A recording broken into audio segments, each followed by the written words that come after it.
अब हमारे पास है ploughman. There was a ploughman with him there his brother, many a load of dung one time or other he must have carted through the morning dew. तो ये जो Ploughman है, ये इससे पहले जो हमने पार्सन पढ़ा था उसी का भाई है, जो कि एक कनेक्शन दिखाता है कि इनमें कुछ कनेक्शन था, स्ट्रॉन्ग कनेक्शन था दोनों में, पार्सन में और प्लाउमैन में। इसका काम क्या था, जैसे गोबर को ढोना, एक किसान टाइप का था, तो गोबर को इधर उधर जो है ढोता था, लेबर करता था। ये लॉन्ग आवर्स तक काम करता था। ये सुबह सुबह काम करना पसंद करता था, जब सुबह सुबह जो थोड़ी थोड़ी ओस पौधों पर या फिर घास पर लगी हुई होती है दिखती है, जब से ये काम करना शुरू करता था। He was an honest worker, good and true. वो ऑनेस्ट था, यानी कि सच बोलने वाला था, अच्छा इंसान था। ट्रू था, living in peace and perfect charity, जो कि एक पीसफुल लाइफ जी रहा था और चैरिटी करता था, यानी दान देता था। And as the gospel bade him so did he, जो गोस्पल उस मतलब कहते हैं इस तरीके का जीवन जीना चाहिए, ऐसे आचरण होने चाहिए, वो भी फॉलो करता था। Loving God best with all his heart and mind, वो भगवान को पूरे दिल और दिमाग से चाहता था। And then his neighbours as himself, और अपने नेबर्स को भी। Repined at no misfortune, slacked for no content, अपने नेबर्स को ही वैसे ट्रीट करता था जैसे ये खुद को ट्रीट करता था। जब भी इस पर कोई विपत्ता आई तो ये ऐसे नहीं है कि मतलब ये लेज़ी हो गया, कि इसके सरकमस्टांसिस चाहे कैसे भी रहे हो, लेकिन इसने हर सरकमस्टांसिस में अपना हार्ड वर्क नहीं छोड़ा। For steadily about his work he went to thrash his corn, to dig or to manure or make a ditch, and he would help the poor. ये किसी पर निर्भर नहीं था, वो कंटिन्यूसली कंसिस्टेंटली अपना काम करता रहता था। इसके काम क्या थे, जैसे कि गेहूं के दाने को उससे अलग कर देते हैं, उस तरीके के काम करता था। गोबर से उसका फर्टिलाइज़र कैसे बनाना है वो काम करता था। और जैसे पानी की जो भी डिचेज़ होती थी उनको खोदता था, और गरीबों की मदद करता था, कंपैशनेट था, जेनरस था। For love of Christ and never take a penny if he could help it, and as pompous as any, he paid his duties in full when they were due.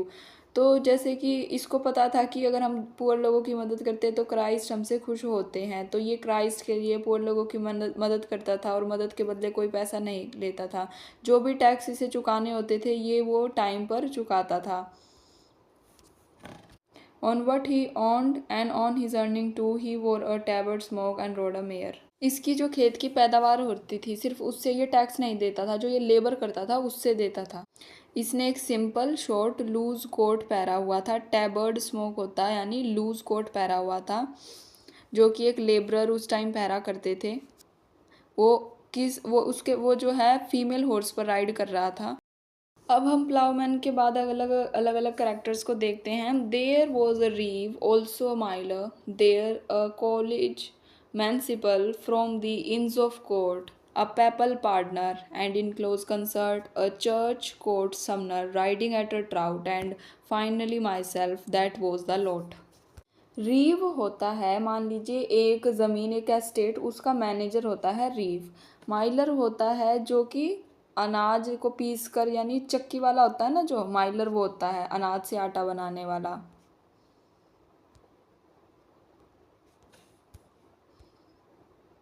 और फिर इनके पास एक college municipal था। जैसे आपने देखा होगा college में कैंटीन होती है, कैंटीन का एक जो है वो आदमी होता है जो कि देखता है कि भाई कोल्ड ड्रिंक ख़त्म होगी तो कोल्ड ड्रिंक होनी चाहिए, चॉकलेट होनी चाहिए, समोसे होने चाहिए, ठीक है, तो वो होता है कॉलेज म्यूनिसिपल। जिसके संबंध जो है कोर्ट से भी थे, वो कोर्ट में भी इस तरीके के काम, मतलब खाना पीने का कुछ देखता था। तो जैसे पार्टनर एक पादरी होता है, मान लीजिए पादरी को कहीं जाना था, वो ना जाकर पैपल पार्टनर को भेज दे, यानी अपनी जगह किसी और को भेज दे। जैसे मान लीजिए उस टाइम क्या होता था, किसी ने कोई सीन करा, वो उसकी माफ़ी मांगना चाहता था, तो अगर मान लीजिए क्राइस्ट नहीं जाना चाह रहा तो कोई दूसरा इंसान जिसको जो पार्डन होता है वो ही नियुक्त करता है कि तुम चले जाना, तो वो जाता था और अपना काम करता था कि भाई तुम्हें ये सिन किया है तो इसके बदले तुम्हें ये करना चाहिए। तो इस टाइम इसका जो है एक फ़ायदा भी उठाया जा रहा था। इस चीज़ में पहले करप्शन भी होगा। तो ये पेपल पार्टनर यानी कि पादरी की जगह एक दूसरा काम करने वाला पेपल पार्टनर भी था। और एक चर्च कोर्ट समनर, यानी कि मान लीजिए चर्च में अगर किसी को बुलाना है तो आप किसी आदमी को भेजोगे ना बुलाने के लिए, या फिर कोर्ट में भी समन लेके लोग आते हैं कि भाई तुम्हारी उस तारीख को तारीख है, तो वो काम करने वाला इंसान था वो भी वहाँ था, जो कि अपने एक घोड़े पर था। उसका घोड़ा जो है एक मॉडरेट ठीक ठीक स्पीड के साथ चल रहा था। एंड फाइनली माई सेल्फ, और फिर जो है स्पीकर है जो चौसरा वो कहता है फाइनली, फिर एक मैं था। मिलर का करेक्टर देखते हैं। The Miller was a chap of 16 stone, यानी जो मिलर था वो एक स्ट्रॉन्ग इंसान था। 16 को आप 14 से मल्टीप्लाई करो तो आता है 2 to 4, यानी वो 2 to 4 पाउंड्स का था। केजी में निकालोगे तो 2 to 4 का हाफ कर लो, यानी 114 किलो वजन का तो वो था। यानी कि फिजिकली तो वो स्ट्रॉन्ग था। A great stout fellow big in brown and bone. Stout का मतलब होता है स्ट्रॉन्ग था। ब्राउन एंड बोन, ब्राउन यानी मसल मास उसमें बहुत था, और बोन यानी उसकी हड्डियां भी मजबूत थी। He did well out of them for he could go and win the RAM at any wrestling show. तो रेसलिंग मैचेस ये करा करता था, उससे पैसे कमाया करता था और प्राइजेस भी जीता करता था। एक बार इसने रैम, जो कि एक मेल शीप होती है, जो कि पहली राशि भी होती है, जो हमने इसकी शुरू में ही स्टार्ट करी थी, उसमें भी रैम आया था। मेष राशि, जिसमें जो बकरे का सर होता है वो होता है। और यही चीज़ इसके प्राउरेस और या फिर कह सकते हैं बोस्टफुल नेचर को दिखाती है। Broad, knotty and short shoulder, he would boast, he could heave any door off hinge and post or take a run and break it with his head. जैसे हम सीआईडी में देखते हैं ना कि एक जो वो होता है दया दरवाज़ा तोड़ दो तोड़ देता है, तो ये भी तोड़ सकता था कोई भी दरवाज़ा। इसके शोल्डर्स जो शॉर्ट थे, मसल्स इसकी ज़्यादा थी, फिजिकली ये अच्छा था और एरोगेंट था ये। यानी इसमें कह रहे भारी से भारी गेट को उठा सकता था पकड़ के ये। जैसे सनी देओल जो है वो जो नलका होता है उसे उखाड़ देता था ना, तो ऐसे ही इसका भी रेफरेंस दे रखा है। His beard, like any sore fox, was red and broad as well as though it were a spade, and as its very tip his nose displayed. His beard, like any so और fox, यानी जैसे focus का orange orange colour होता है ना, ऐसे इसकी दाढ़ी का ऑरेंज कलर था, जो कि रिप्रेजेंट करता है एग्रेसिवनेस को मिडिवल टाइम में स्पेशली। और ये एक रफ लुकिंग मैन था। A wart on which there stood a tuft of hair, उसके एक मस्सा था उसकी नाक पर। हिज नोज डिस्प्ले वाट, उसकी नाक पर एक मस्सा था जिस मस्से में से एक बाल निकला हुआ था। Red as the bristles in an old sow ear, his nostrils were as black as they were wide. और वो जो मस्से से बाल निकला हुआ था वो भी रेड था। जैसे मान लीजिए कोई जैसे सुअर के बाल होते हैं ना, ऐसा ही वो मस्सा था। मस्से में से जो बाल निकला हुआ था वो एक वैसा ही था। इसके जो नाक के जो छिद्र थे वो बहुत ही ज़्यादा खुले हुए थे, चौड़े थे। इसके पास जो है एक स्वॉर्ड थी और बकलर, जो कि एक शील्ड होती है, वो थी छोटी सी, जो कि इसके स्ट्रोंग होने का और एग्रेसिव होने का एक डिस्क्रिप्शन है। His mighty mouth was like a furnace door. A wrangler and buffon he had a store or of tavern stories, filthy in the main. His was a master hand at stealing grain. उसके मुंह को furnace से compare किया गया, जैसे भड़कती हुई आग होती है ना, जिसको मान लीजिए हम खोले ढक्कन और उसके अंदर से आग निकले, तो इस तरीके का उसका बहुत बड़ा माउथ था। बोलता था जब वो क्रूर तरीके से बोलता था। A wrangler and buffon he had a store of tavern stories filthy in the main.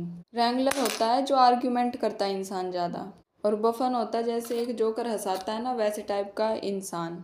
टेवन होता है जैसे कोई भी छोटा सा होटल टाइप का, तो उससे रिलेटेड स्टोरियाँ थी इसके पास बहुत सारी। जो भी ये स्टोरी सुनाता था वो एक तो वल्गर होती थी, फिल्थी होती थी, इंडिसेंट होती थी, उसके सोशल बिहेवियर के बारे में और उसके सेंस ऑफ ह्यूमर को दर्शाती थी। और वो जो ग्रेन की चोरी भी कर लेता था, जो कि उसके डिसऑनेस्ट साइड को दिखाती है। He felt it with his thumb and thus he knew its quality and took 3 times his due.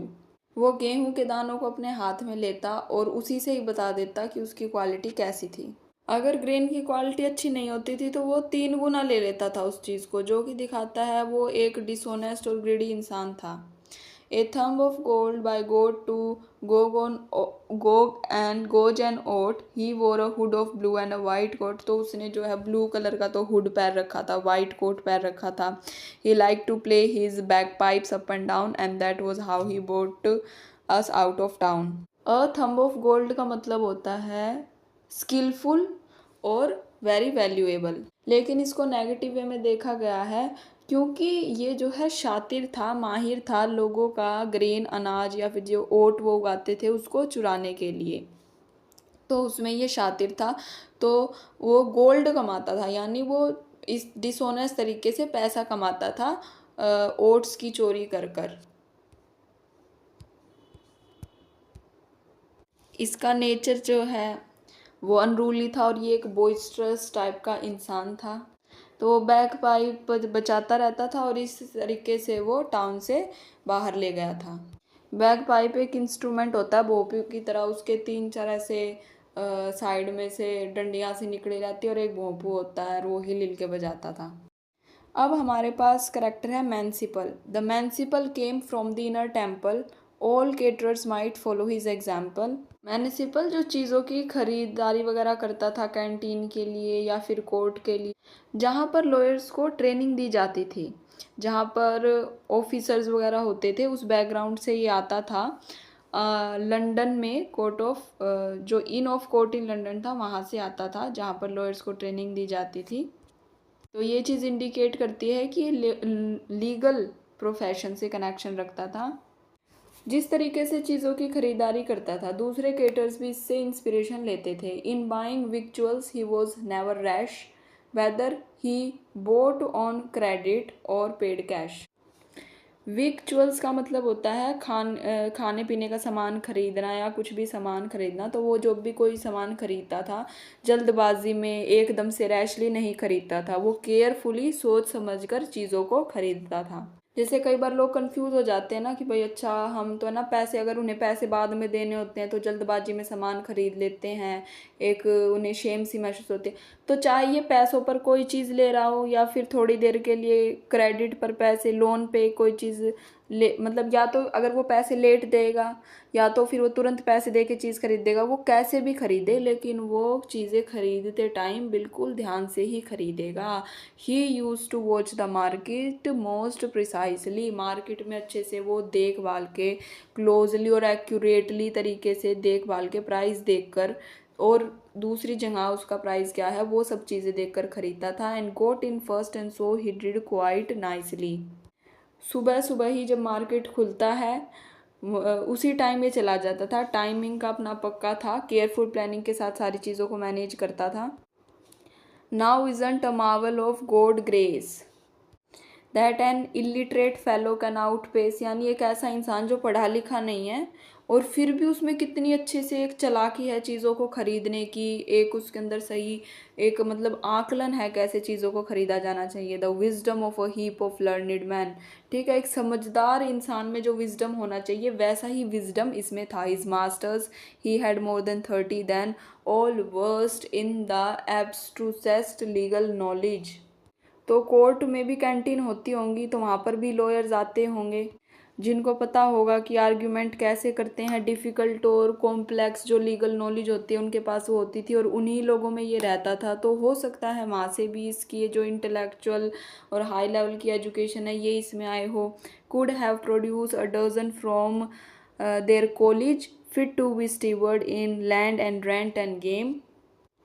अगर जैसे ये बात की गई है कि ग्रुप ग्रुप की बात कही गई है जो कि लॉयर्स का ग्रुप था इन दी इन ऑफ कोर्ट में, तो उनमें से कुछ 12 एक लोग थे जो कि बहुत सही थे, मतलब चीज़ों को देखने में। अगर मान लीजिए प्रॉपर्टी और लैंड से रिलेटेड कोई काम है, स्टीवर्ड इन लैंड यानी प्रॉपर्टी और लैंड से रिलेटेड कोई काम है, रेंट अगर कलेक्ट करना है या फिर कोई हंटिंग राइट्स और एनिमल से रिलेटेड है, तो इसमें वो क्या करना चाहिए, क्या डिसीजन लेने चाहिए, इसमें वो बहुत ठीक। यानी कि उस कॉलेज में जितने भी लोग मतलब सभी इंटेलिजेंट थे, तो 12-13 जने तो उसमें से आराम से चुने जा सकते थे जो ये सारी चीज़ें देख सके, रेंट की, लैंड की, कि एनिमल्स के राइट पे क्या करना चाहिए।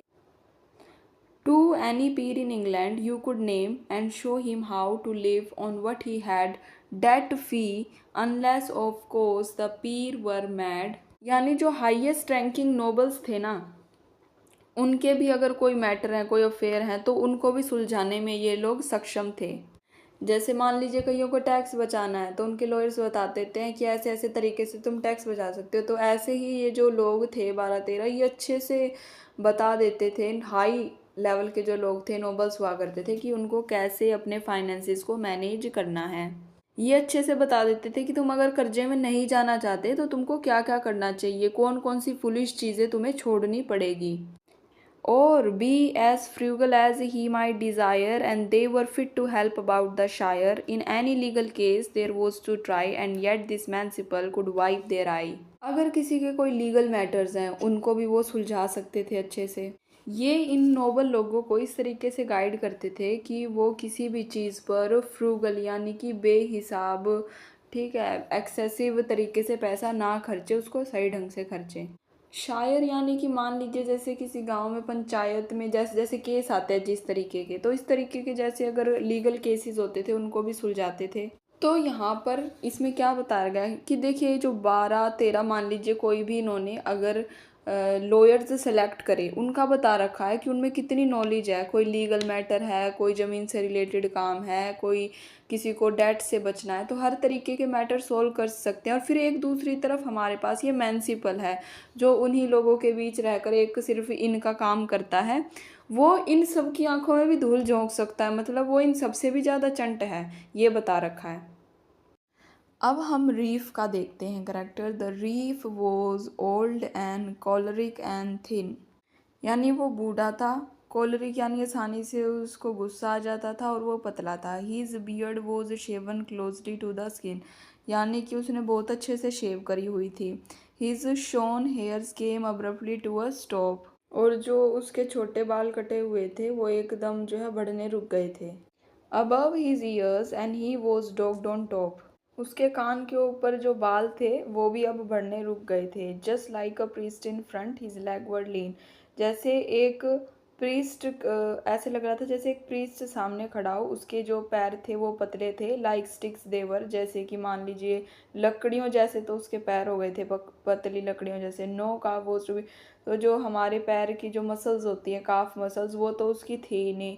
ही kept his bins and garners very trim, जो भी उसके कंटेनर्स थे जिसमें वो अनाज रखा करता था, स्टोरेज कंटेनर जो उसके थे, वो बहुत ही नीटली अच्छे तरीके से उन्हें रखा करता था। No auditor could gain a point on him, जिन भी फाइनेंसिस को वो संभालता था उसको बहुत ही ज़्यादा केयरफुली तरीके से दस्तावेजों का काम करता था, कोई उसके काम में गलती नहीं निकाल पाता था। एंड ही कुड जज by watching drought and rain the yield he might expect from seed and grain, वो मौसम जिस तरीके का होता था उस अनुसार उसके हिसाब से वो अनुमान लगा लेता था कि इस बार की पैदावार कैसे होने वाली है।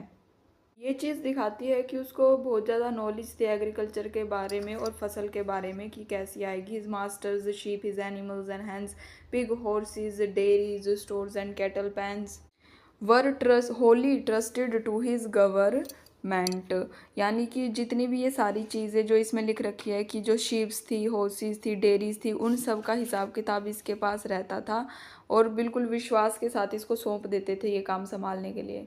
यानी जो गवर्नमेंट थी इस पे आंख बंद करके भरोसा कर लेती थी। यानी ये किस चीज़ की कब तक देखभाल करेगा, क्या क्या चीज़ें इसके अंडर है, सब कॉन्ट्रैक्ट पे साइन होती थी। And he was under contract to present the accounts right from his master's earlier years, जो कि इसकी एक कंटिन्यूअस कंसिस्टेंट सर्विस को रिफ्लेक्ट करता है। The accounts right from his master's earliest years, no one had ever caught him in arrears, no bailiff, serf or herdsman dared to kick. He knew their dodges, knew their every trick, feared like the plague he was by those beneath. He had a lovely dwelling on a heath, shadowed in green by trees above the sward. यानी किसी ने आज तक इसको किसी से उधार लेते नहीं देखा। कोई भी, या तो कोई लेबर हो या फिर बेलीफ, कोई मैनेजर हो, शेफर्ड हो, कोई भी इसके आगे किसी ने आज तक प्रोटेस्ट करा ही नहीं, जो कि दिखाता है ये एक स्ट्रिक्ट पर्सनैलिटी का इंसान था। वो कभी इन लोगों की बात में आता ही नहीं था। ये जो लोग थे इसे कभी धोखा नहीं दे सकते थे कि इनकी सैलरी बढ़ा दो या काम इनसे ज़्यादा करवा रहा है। उसको पता था इन लोगों को कैसे मैनेज करना है। जो लोग इसके अंडर काम करते थे वो इससे ऐसे डरते थे जैसे ये कोई किसी तरीके की बीमारी हो या प्लेग हो, क्योंकि ये बहुत ज़्यादा स्ट्रिक्ट था। इसके पास एक बहुत अच्छा घर था जहाँ पर हीथ यानी कि छोटी छोटी घास उगी हुई थी, ट्री की शेड्स थी। A better hand at bargain than his lord, he had grown rich and had a store of treasure well tucked away, yet out it came to pleasure. यानी जो इस रीव का मालिक था ये उससे भी ज़्यादा अच्छा था बिजनेस में, जो भी ये काम करता था उसमें, बारगेनिंग करने में। इसके पास जो है एक, मतलब ये भी अमीर था, एक इसके पास वैल्यूएबल थिंग्स थी, ठीक है, ये वेल्दी था और चीज़ों को मैनेज करने में स्किलफुल था। ये अपनी वेल्थ को छुपा कर रखता था। तो ये अपनी वेल्थ छिपा कर रखता था। जो इसके लॉर्ड्स थे यानी इसके जो मालिक थे, जब उन्हें पैसों की मदद पड़ती थी तो ये उन्हें पैसा देता था ज़्यादा ब्याज पर। To earn his thanks and even coats and hoods, ताकि वो बदले में इसे इसका शुक्रिया अदा करें कि जब उन्हें पैसों की ज़रूरत थी तो इसने दे दिया, इसको कोट्स दें, इसको हुड दें। When young he had learnt a useful trade and still he was a carpenter of first rate skill. जब वो मतलब अपनी यंग एज में था, जवान था, तभी उसने जो है ये ट्रेड और बिजनेस वगैरह करना सीख लिया था, इसमें स्किलफुल हो गया था और कारपेंटर यानी लकड़ी का काम सीखा था। वो लकड़ी के काम में तो बिल्कुल माहिर था। The stallion cob he rode at a low trot, यानी कि उसका जो घोड़ा था वो एक जेंटल पेस के साथ चल रहा था। यानी वो दिखाता है कि इसकी जो लाइफ है वो एक कंट्रोल पेस के साथ चल रही है। वो dapple grey and bore the name of Scot, इसका जो हॉर्स था वो ग्रे कलर का था, उसके ऊपर ग्रे कलर के जो है छोटे छोटे स्पॉट्स थे और इसका नाम स्कॉट था। He wore an overcoat of bluish shade and rather long. He had a rusty blade slung at his side. He came, as I heard tell, from Norfolk near a place called Balderswell. His coat was tucked under his belt. Splayed, he rode the hindmost of our cavalcade. इसने blue colour का एक long coat पहन रखा था। इसकी कमर पे एक जो है ब्लेड था, लेकिन वो जैसे कहते हैं ना थोड़ा थोड़ा जंक लगा हुआ था, जो कि ये दिखाता था ये कोई वॉरियर नहीं था। ये नॉर्थ फोक रीजन से आया हुआ था, एक टाउन जिसका नाम बेल्डर्सवेल था, वहाँ से आया था। इसका जो लॉन्ग था वो उसने बांध रखा था, अपने बेल्ट वाले हिस्से की जगह से इसने बांध भी रखा था। यानी कि ये सबसे थोड़ा पीछे चल रहा था ताकि ये सब पर नज़र रख सके। Summoner, there was a summoner with us in the place who had a fire red cherubinnish face. तो अब उनके साथ एक समनर भी था। समनर होता है जो कि आदेश लेकर जाता है, जैसे कोर्ट से जो आदेश आते हैं या फिर चर्च से जो आदेश आते हैं किसी के पहुंचाने हो तो उसको संदेशा देना कि भाई आ जाना उस तारीख को।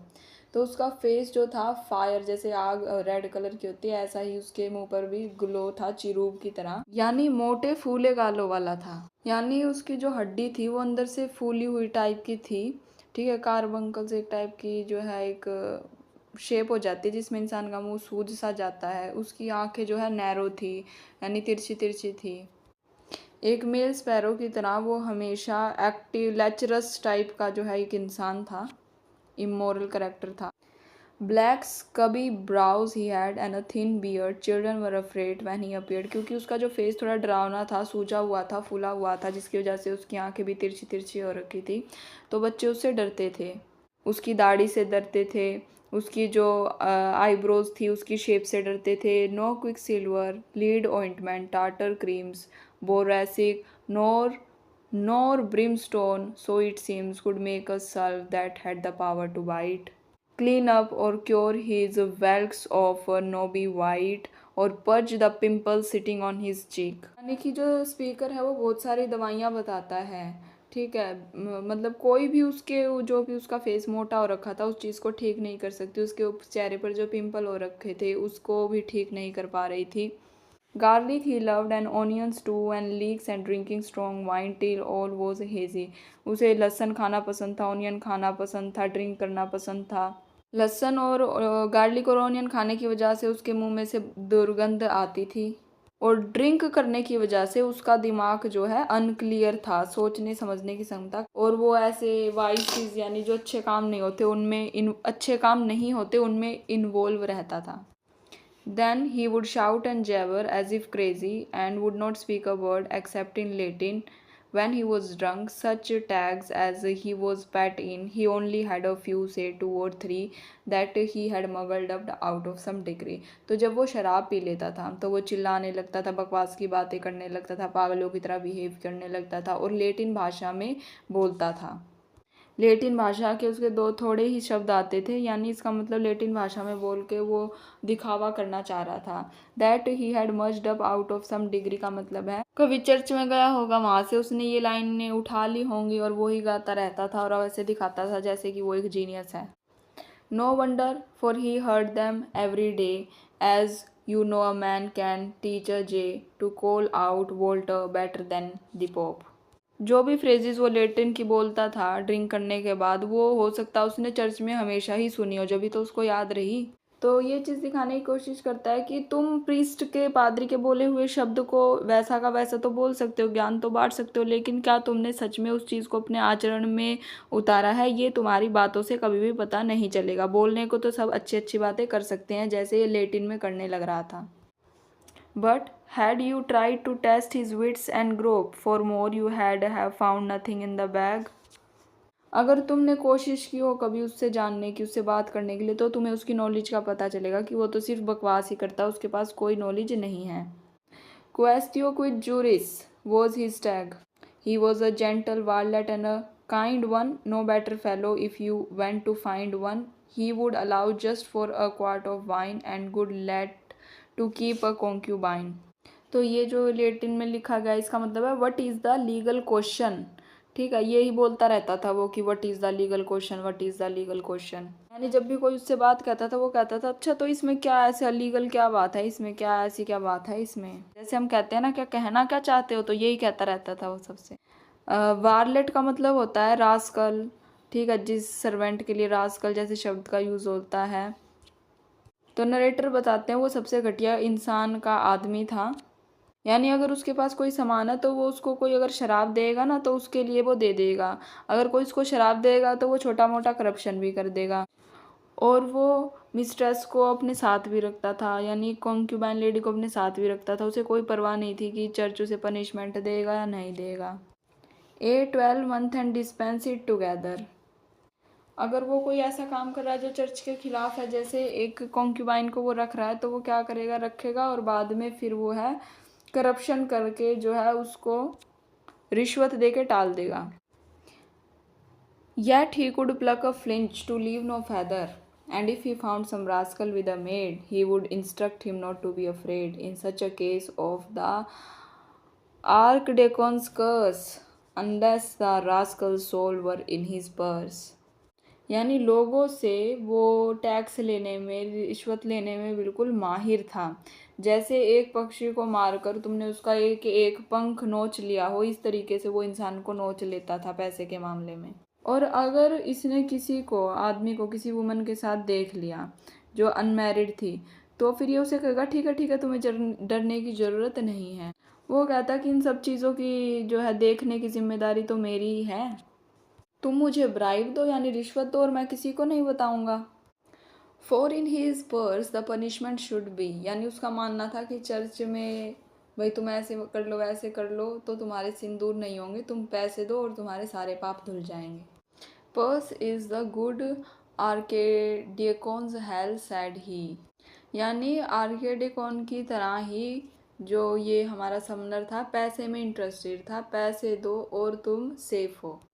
But well I know he lied in what he said, a curse should put a guilty man in dread, for curse is kill as shriving brings salvation.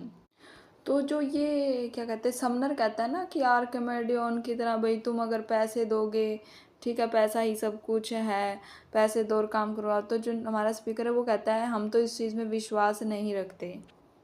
और जो समनर आर्केडिकॉन हेल के बारे में जो भी बात करने लग रहा है वो गलत अफवाह फैलाने लग रहा है। यानी अगर किसी ने कोई ऐसा सीन कराया है तो उसको उसके प्रति गिल्टी होना चाहिए, जब भी उसका सिन जो है माफ़ होने लायक है। और चर्च के लोगों का ये काम है कि जो पाप करता है इंसान, उसको ये कहें कि अगर तुम ये पाप करोगे तो तुमको इस टाइप की सज़ा मिल सकती है, इस चीज़ से अवगत करवाए। यानी गलत काम करने के जो कंसिक्वेंसेस हैं वो उसके परिणाम बहुत बुरे होंगे, इन चीज़ों को लोगों को बताना चाहिए। For curses kill as shriving brings salvation. यानी अगर किसी ने अगर कोई पाप करा है और वो मान ले कि उसने वो करा है और पश्चाताप करे, तो वो है स्पिरिचुअल डेथ, मरता है। We should be aware of recommunication. We should be aware of excommunication. Thus, as he pleased, the man could bring duress on any young fellow in the diocese. तो जो नरेटर होता है वो कहता है कि लोगों को पता होना चाहिए, लोगों को लोग इस बारे में सचेत होने चाहिए कि अगर वो कोई गलत काम करेंगे तो चर्च उनको एक्स कम्युनिकेट यानी निष्कासित कर सकता है, और अगर निष्कासित कर देगा तो वो अपने सिंस किसके आगे जाके कबूल करेंगे, और अगर कबूल नहीं करेंगे तो उन्हें भगवान भी नहीं मिलेंगे। और ये जो समनर था ये अपनी पोजीशन का गलत फ़ायदा उठा रहा है, अपनी अथॉरिटी का गलत फ़ायदा उठा रहा है, लोगों को प्रेशर में डालने लग रहा है। यानी इसे लोगों को गाइड करना चाहिए, जो यंग फेलोज़ हैं इसे उनको गाइड करना चाहिए कि चर्च के हिसाब से कैसे होना चलने चाहिए। लेकिन ये तो जो है उनके ऊपर कंट्रोल करने लग गया है, उनको पहले तो भटका देता है, फिर उनको रिश्वत के लिए कहता है कि मुझे रिश्वत दो, और जो सच्ची चर्च की बातें होती है उन्हें बतानी चाहिए वो बताता नहीं। He knew their secrets, they did what he said. ठीक है, तो भाई मान लो गलती से लोग उसको अपने सीक्रेट्स बता दे, ठीक है, तो वो उसका दुरुपयोग करने लग जाता है। फिर जो भी समनर उनसे करने के लिए कहता है उन लोगों को वो करना पड़ता है। He wore a garland set upon his head. वो अपने सर पर फूलों से बनी जो एक गार्लैंड की माला होती है वो पहनता है, जो इसको दिखाता है कि एक फुलिश टाइप का इंसान है। Large as the holy bush upon a stake. अगर फ्लावर्स की पहनता तो भी थोड़ा दिखता है कि भाई ठीक है पैर रखा उसने, तो इतना हैवी गार्लैंड का जो है वो पैर रखा है, जैसे घास होती है ना, मोटी मोटी बुशीज होती है, उस टाइप की कुछ उसने पैर रखा है। Outside an ale house and he had a cake, a round one, which it was his joke to wield as if it were intended for a shield. जैसे पब के बाहर डेकोरेशन हो रखी होती है ना, तो इस तरीके का ही वो लगने लग रहा था। उसके साथ जो है केक लेकर चल रहा था, वो साथ में सर्कुलर केक था, और वो खुशी खुशी उसको भाई लेके जाने लग रहा था। भाई लोगों से एक्सपेक्ट किया जा रहा था वो या तो कोई तलवार रखे अपने आप को बचाने की, या शील्ड रखे, लेकिन वो तो केक हाथ में लेके जाने लग रहा था। तो ये एक कॉमिकल सीन भी हमें देखने को मिलता है।